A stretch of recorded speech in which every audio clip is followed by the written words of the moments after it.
Touch my car, and I swear my cousin's got a helicopter. A totally normal Tuesday on Operation Repo. Imagine this, a screaming match in a strip mall parking lot. Someone's shirt flies off. A guy in wraparound shades drop kicks a debtor into a hedge. And somehow, this counts as financial recovery. Welcome to Operation Repo, the only show where losing your car came with more stunt choreography than a Marvel movie. I need 2 people with me. I'm taking Carlos, and another person that I need is obviously would be you. Before we had prestige TV about traumatized chefs and Scandinavian serial killers, we had this, a gritty, chaotic fever dream disguised as reality. But make no mistake, this wasn't reality.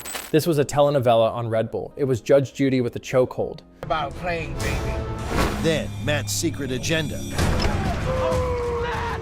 WWE for unpaid loans. And we ate it up. Set in California's San Fernando Valley, Operation Repo promised a behind-the-scenes look at the raw world of vehicle repossession.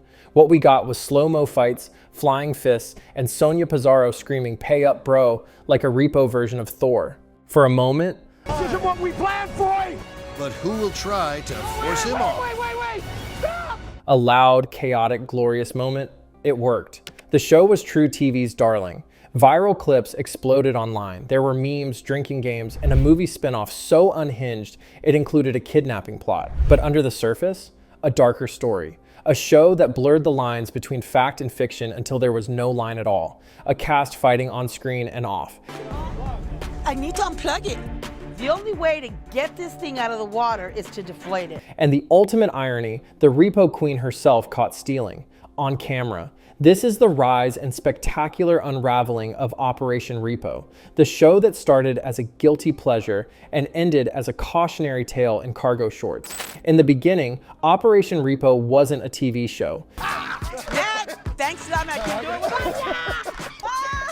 it. It was a family hustle, a gritty, boots-on-the-ground job run by Lou Pizarro, a former truck driver turned real-life repo man whose idea of bonding time was dodging fists and reclaiming unpaid Toyota Corollas in the San Fernando Valley. I'm trying to pull her out. She's going crazy all over town. I mean, I don't want to hurt her. Lou wasn't an actor. He wasn't a producer. He was a guy with a truck, a camera, and more adrenaline than sense. And in 2006, he pitched a bold idea to Telemundo. What if repossession was entertainment? That's how Operación Repo, the Spanish language version, was born. Premiering in October 2006, it was an instant hit. The telenovela meets parking lot brawl you didn't know you needed. Audiences couldn't get enough of watching angry people lose their cars while yelling in 2 languages. It quickly became Telemundo's top-rated show, proving once and for all that Spanish-speaking viewers also love chaos. Enough! Enough! Especially when it's caught on tape and comes with sound effects that go kaboom every time someone slams a door. But Lou wasn't done. He saw the potential. If Spanish language TV was just the warm-up, then American cable was the main event. In 2008, Operation Repo crossed over to True TV, formerly Court TV, now fully leaning into actuality television, a phrase invented by marketing teams who thought reality sounded too honest. Okay? Sonia, understand something. You're gonna have to prove to me that you are a good boss. And with that, the madness began. The English language version introduced the now iconic Repo crew, Lou himself, his no-nonsense sister Sonia, think a Latina Judge Dredd with hoop earrings, his daughter Linda, every episode was an Instagram caption waiting to happen, and 2 enforcers, Froy and Matt, who looked like they bench-pressed emotional stability for breakfast. You don't need to take it. Calm down. I'm just playing with you. I'm just getting a little payback here. Together, they formed the most dysfunctional Repo unit ever televised, and America loved them. By 2009, Operation Repo wasn't just a show, it was a phenomenon. It dominated True TV's lineup, sparked a wave of copycats, Lizard Lick Towing, South Beach Tow, Repo games, yes, that's real, answer trivia questions or lose your car, and inspired a full-blown DVD movie that involved a kidnapping plot. Because obviously, the timing was perfect. Put this plane down. Sir! I've been possessing this thing. We'll put this plane down right now! America was still reeling from the 2008 financial crisis. Foreclosures were up, unemployment was high, people were losing their cars left and right. And here came Operation Repo, a weirdly cathartic spectacle where chaos, debt, and justice collided in broad daylight, usually in front of a Walmart. It was raw, It was loud, it was absurd, and it somehow tapped into the collective mood of a country quietly screaming, It wasn't okay. Stop! Sonia, we tell him now! I can't afford gas, but I can watch someone get tackled for a Kia. And let's be honest, it worked. It worked too well. For a few years, Lou and his crew were riding high, literally. In one episode, they repoed a hot air balloon, because why not? They were global icons. The show aired from Canada to the Netherlands. Sonia became a meme, Lou became a brand, and True TV, they were raking in the ratings with a show that cost less than an actual tow truck. The formula was gold. Chaos plus yelling plus minor property damage equals success. I'm not touching. But as any repo agent will tell you, just because you have the car doesn't mean you get to keep it. What started as a raw, relatable slice of working class life quickly turned into something else, something less reality, and more what if WWE had a cousin who worked in collections? And behind the scenes, the cracks were already starting to show. It didn't collapse all at once. It cracked.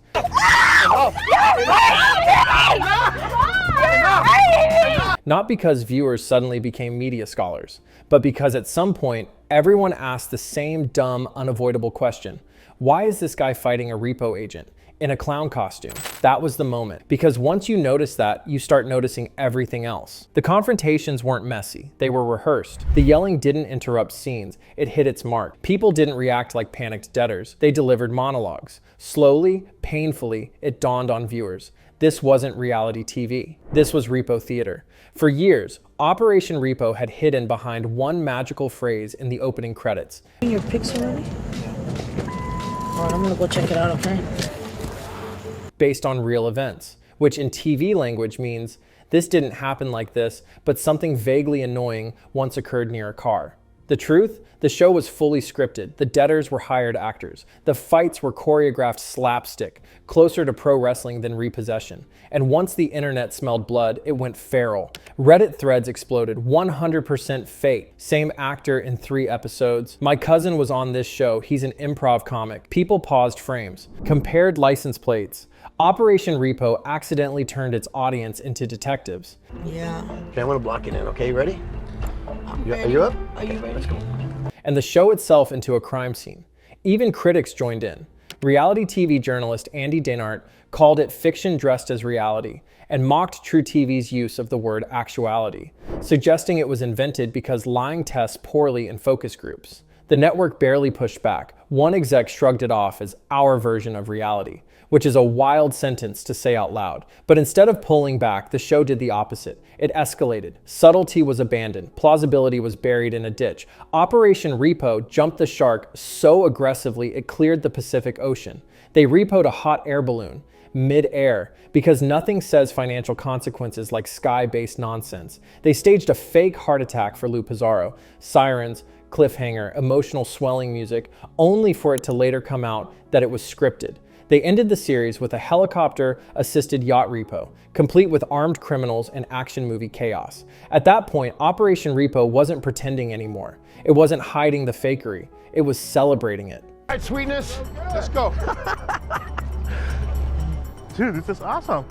And real repo workers noticed. One wrote online, "I do this for a living. It's paperwork and quiet conversations, not parking lot WWE." Then came the lawsuits. In 2010, Lou Pizarro, the man who started the whole thing, sued True TV, Telemundo, and the producers, claiming they stole his concept, used his scripts, and cut him out of the English language version. The man who repossessed cars got his own show repossessed. He even alleged bribery inside Telemundo's executive ranks. Operation Repo, it turned out, had off-screen drama just as sketchy as anything on camera. And then the implosion went public. As always, is to make sure that people stay in line. Sonia Pizarro, the show's loudest, fiercest presence, was arrested in 2015 for stealing a wallet containing thousands of dollars from an electronics store. On surveillance footage, the star of a repo show caught stealing. The irony was so perfect it felt scripted, but for once it wasn't. Behind the scenes, cast members drifted away amid disputes over money and credit. Rumors of unpaid wages surfaced. The family image cracked. And finally, reality hit in a way no punchline could soften. Carlos Lopez Jr., a cast member from later seasons, died by suicide in 2018 at just 35. Sonia Pizarro later suffered a major stroke and passed away in 2023. Suddenly, the cartoon violence and fake chaos felt different, heavier, uncomfortable. By then, the transformation was complete. Operation Repo wasn't a reality show anymore. It was a meme, a camp artifact, something watched ironically. Please, I don't want to wake up my parents and I don't want anybody else. I'll give you the keys to the car. I will, okay? Clipped endlessly and shared with captions like, "This can't be real," because it wasn't. But for a while, it didn't need to be. It was loud, it was fake, it was ridiculous. And somehow, for a few chaotic years, that was enough. There was a time when Operation Repo felt raw, like chaos in a can. But by its final seasons, it had become the reality TV equivalent of a microwaved burrito. Still technically edible, but you're only eating it because there's nothing else on. The formula that once felt fresh, aggressive debtors, over-the-top fights, Matt taking his shirt off for literally no reason, had calcified into self-parody. What started as a chaotic slice of working-class struggle ended as a reheated action sketch show where the jokes were tired, the plot lines made no sense, and the stakes were as fake as the punches. By season 11, the show had one foot in the grave and the other on a banana peel. Viewers were exhausted, and the showrunners desperate. Let's talk about the final episode, aired in February 2014, a one-hour finale where the crew repos a luxury yacht from armed criminals, involving helicopters, ocean chases, and gunfire. You know, just a totally average day in the life of a repo agent. It was so ridiculous, it stopped being bad TV and started being performance art. And the internet noticed. On Reddit, fans joked that the finale was directed by Michael Bay on bath salts. Twitter lit up with disbelief. Is this Operation Repo or Mission Impoundable? At this point, Operation Repo wasn't fooling anyone. It had joined the ranks of other reality shows like Storage Wars and Pawn Stars, series so obviously manipulated that watching them sincerely felt like a personality flaw. But here's the difference. Even the worst of those shows pretended to care. Operation Repo had stopped trying. It had reached that late-stage reality rot where nothing feels urgent. It was not my fault. It was not my fault. Dude, it was your fault. Hey, we were both late. You were with me, right? Yes, that's right. Who was driving? Real or remotely interesting. It was the fast fashion of television. Cheap, repetitive, and falling apart after one wash. And while the show ended in 2014, its afterlife has been weirdly digital. Clips went viral on YouTube. Not because people missed the show, but because it became the perfect meme fuel. TikTok remixes of Sonia yelling, "I'm gonna repo your butt next," got thousands of views. Reaction videos mocked the show's ridiculous plots. One fan made a drinking game. Take a shot every time Matt rips off his shirt. 2 shots if someone climbs on the hood of a moving vehicle. But the real death blow? The show's reputation got repossessed by its own audience. In 2024, comedian George Wong Jr., who once played a debtor on the show, posted a throwback photo on Instagram with the caption, "Yes, it was 100% fake. We improvised everything." That one post went viral. No one was shocked. Everyone just collectively nodded and said, "Yeah, we knew." The magic was gone, the illusion broken, and all that was left was a campy relic of a trash TV golden age. Operation Repo is still streaming, buried deep in the free content vaults of Tubi and Pluto TV, right next to forgotten infomercials and 2003 stand-up specials. But it no longer means anything. It's predictable, it's polished, it's pointless. Okay, all right. Let's Get on it. Come on, hurry up. You guys, quit playing around, man. Let's get it going.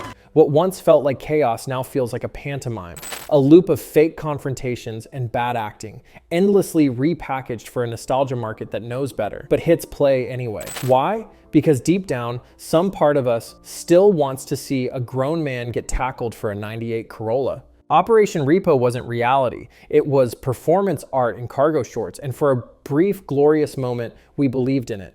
We bought the fantasy, justice served with a taser and a side of yelling. But the moment we asked, wait, is any of this real? It was over. It didn't die because it was fake. You're cutting yourself shaving. Yeah, I think tattoo though. You know what? It died because it stopped even pretending it wasn't. The repo van may be gone. The shouting may have stopped. But the legacy? A cautionary tale preserved forever in YouTube clips and ironic TikToks. Can it be saved? No. And honestly, it shouldn't be. Now go pay your bills, or at least pretend better than they did. Like and subscribe, and comment which reality show we should repossess next.